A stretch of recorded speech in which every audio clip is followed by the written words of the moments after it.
You are listening to True Crime Twins, a true crime podcast hosted by Chloe and Melina Canter.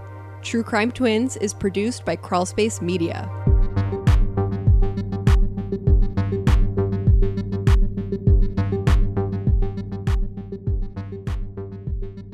Hello and welcome back to True Crime Twins. I'm Melina, one of your hosts. Thank you so much for listening. Today we're going to continue our discussion on female predators who are teachers. We previously discussed the cases of Mary Kay Letourneau and Deborah LaFave. This case I'm about to introduce is a little bit different as it involves a murder. Married media teacher Pamela Smart was 22 years old in 1990 when she conspired with her 15-year-old student and lover, Billy Flynn, to kill her husband, Greg Smart, a 24-year-old insurance salesman. They were only married less than a year. Billy, as well as three of his friends that were also teens, murdered Greg at his condo in Derry, New Hampshire in a staged attempted robbery. Billy shot him in the head. Billy was apparently told by Pam that she would leave him and therefore stop having sex with him if he did not murder her husband. Pam has staunchly denied this and continues to deny wrongdoing to this day as an inmate serving a life sentence at Bedford Hills Correctional in Westchester, New York. Pam began having sex with her student and told him that she was a victim of abuse at her husband's hand and that she could not divorce him because she would risk losing everything and that he would never leave her alone. The naive 15-year-old boy got it through his head through Pam's manipulation that the only way out of her situation was for Greg to die. Billy and his friend Pete Randall pretended to be thieves on the night of May 1st, 1990, when Greg Smart came home from a work trip. Pete held a knife to Greg's throat as Greg pleaded for his life. Billy shot Greg in the head with a .38 caliber revolver. The two boys fled the scene in a getaway car driven by two other boys. Every person involved in the murder has since been released from prison except for Pam, who continues to fail to accept true responsibility. The boys took plea agreements in exchange for their testimony against Pam, a fact that Pam has used as proof that they had incentive to throw her under the bus. Pam was a pretty former Florida State University cheerleader and honor student who had interest in radio and media. Ironically, she met her teenage lover when they both volunteered at Winnicunnet High School's Project Self-Esteem.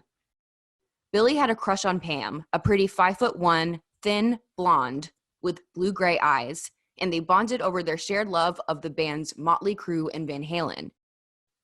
Pam, Billy, and another student, Cecilia Pierce, worked on a school video project where they all bonded as if Pam were a fellow student.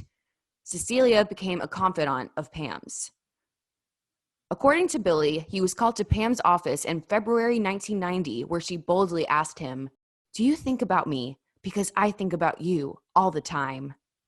A few weeks later, they had sex for the first time at Pam's condo that she shared with her husband. Billy was apparently a virgin prior to this.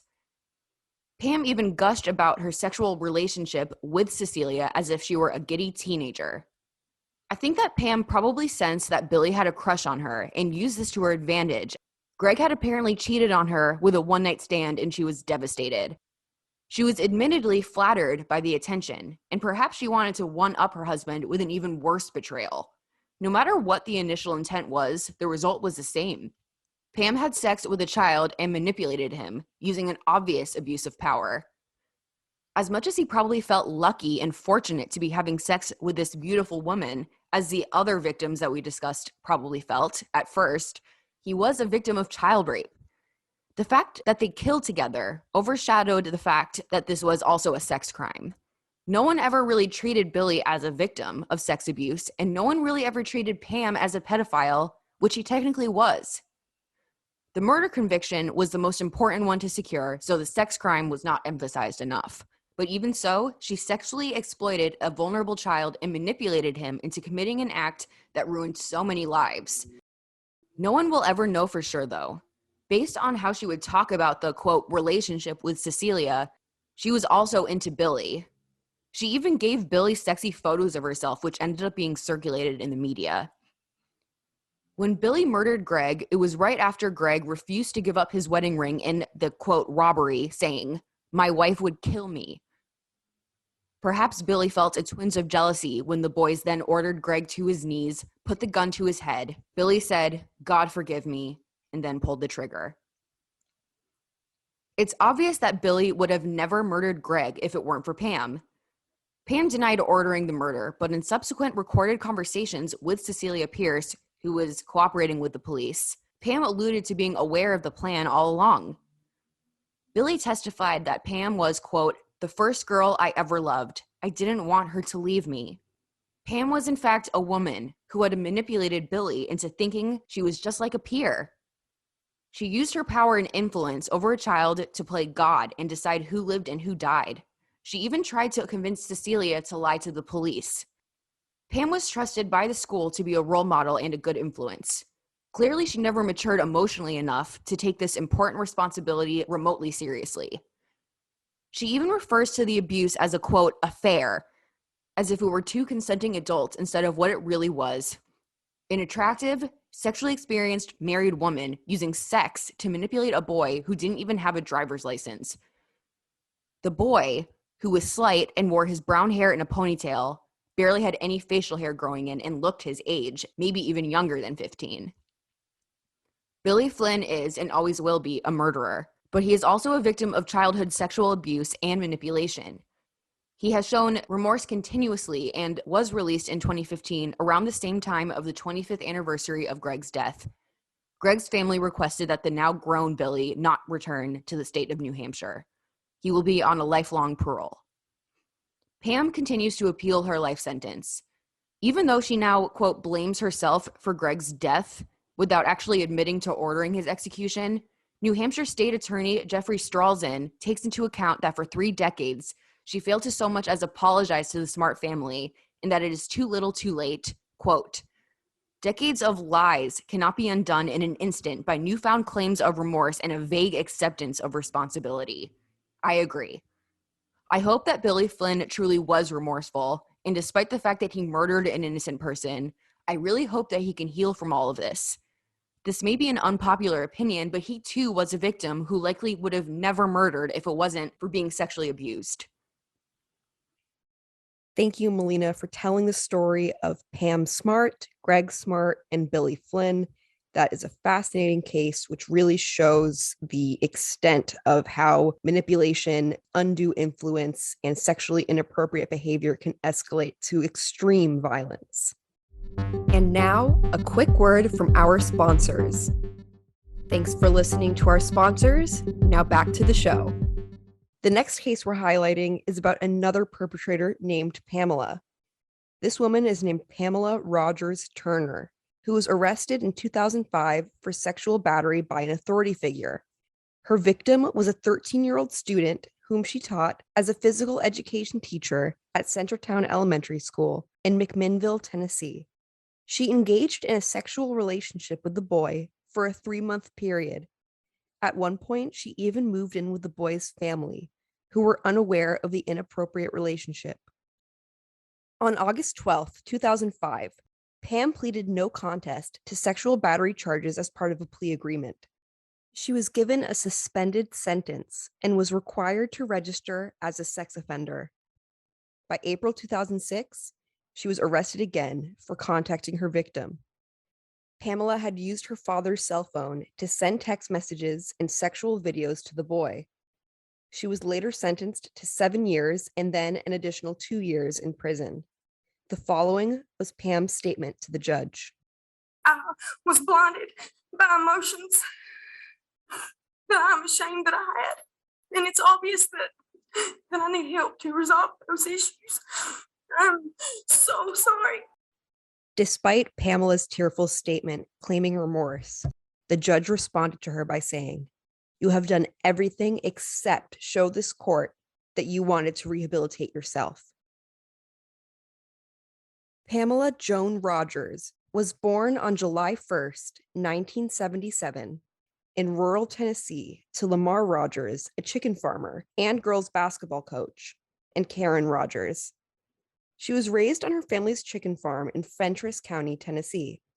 Her mother described Pam as a happy child with no signs of trouble throughout her upbringing. Her father said she graduated high school as a basketball player and excellent student, ranking in the top 10 of her class. She attended college locally and was voted homecoming queen. She became a physical education teacher and basketball coach, following in her father's footsteps. Pamela married fellow teacher Chris Turner in 2003. Chris divorced her in 2005, around the time of her indictment, for improper marital conduct. Pamela's mother, Karen, blamed Chris for her daughter's deviant behavior, accusing him of being emotionally abusive, which Chris denied. The predatory relationship between Pam and the child began when the child, who some sources described as tall, precocious, and part of a much older crowd, made flirtatious comments to Pam, such as, "I want to come to your house." Instead of shutting this down, Pam began to reach out to the boy on Instant Messenger. According to a friend of the victim, Pam sent the boy a message saying, "I think you're cute," to which the boy replied, "I think you're hot." The friend told the New York Post that Pamela's interest in the child was intense, and she would call him several times a night. The friend claims the boy's interest in his teacher was purely sexual, adding, quote, "He loved every minute of it. He's a little pimp." This mindset is common in peers of male victims of sexual assault by a female teacher.